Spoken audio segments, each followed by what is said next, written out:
नमस्कार, आपण पाहत आहे भांडा फोड न्यूज. एका दमात भ्रष्टाचारी कोमात.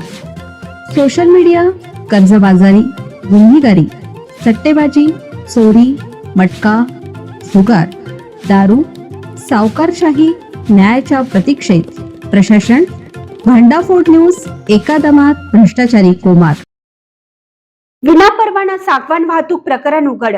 वन विभागाची कारवाई. वाहन जप्त, चालक फरार. जळगाव जिल्ह्यातील यावल तालुक्यात वन विभागाने मोठी कारवाई करत विनापरवाना सागवान लाकडाच्या पाट्यांची वाहतूक करणारे वाहन जप्त केलं आहे. या कारवाई दरम्यान चालक मात्र घटनास्थळावरून फरार झाला असून वन विभागाकडून त्याचा शोध सुरू आहे. यावल तालुक्यातील पश्चिम वन परिक्षेत्र विभागाने गुप्त माहितीच्या आधारे ही धडक कारवाई केली.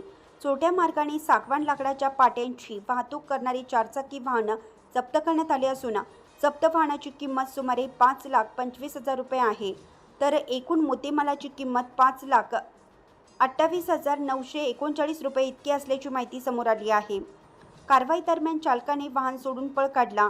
वन विभागाने वाहनासह संपूर्ण मुद्देमाल जप्त करून शासकीय काष्ठ आगार यावल येथे जमा केला आहे. या प्रकरणी भारतीय वन अधिनियम 1927च्या कलम 41(2)(ब) अन्वये गुन्हा दाखल करण्यात आला असून पुढील तपास सुरू आहे. दरम्यान उपवनरक्षक सौरेश सहाय आणि सहाय्यक वनरक्षक समाधान पाटील यांच्या मार्गदर्शनाखाली ही कारवाई पार पडली. वन विभागाच्या या कारवाईमुळे अवैध लाकूड तस्करीवर मोठा आळा बसण्याची शक्यता व्यक्त केली जात आहे.